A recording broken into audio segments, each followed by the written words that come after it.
नमस्कार बालमित्रांनो, चला सारे शिकूया या आपल्या यूट्यूब चॅनलमध्ये तुमच्या सर्वांचे सहर्ष स्वागत। आपल्या गुरूंचा आपण आदर का ठेवला पाहिजे याबद्दल मी एक छोटीशी माहिती तुम्हाला सांगणार आहे। तर बघा, प्राण्यांना कसं जगायचं हे शिकवावं लागत नाही, माणसाला मात्र लहानपणापासूनच सारं काही शिकवावं लागतं। कसं खावं, काय खावं, कसं चालावं, कसं बोलावं, कसं जगावं हे त्याला शिकवावं लागतं। त्यामुळं हे सारं शिकवणाऱ्या गुरूंना महत्त्व असतं। कसं आणि काय खावं प्यावं, कसं चालावं बोलावं हे आई वडील शिकवतात, पण मोठं झाल्यावर जगायचं कसं हे मात्र आपल्याला शाळेतील शिक्षकच शिकवत असतात बरं का।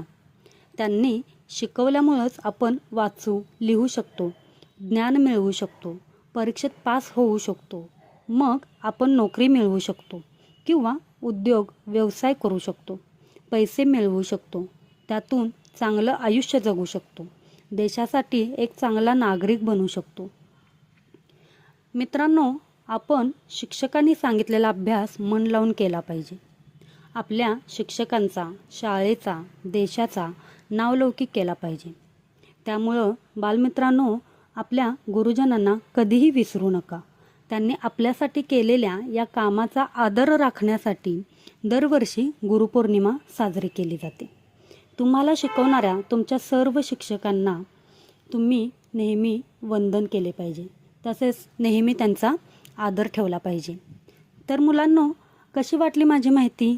जर तुम्हाला माझी माहिती आवडली असेल तर माझ्या चॅनेलला लाईक करा। धन्यवाद।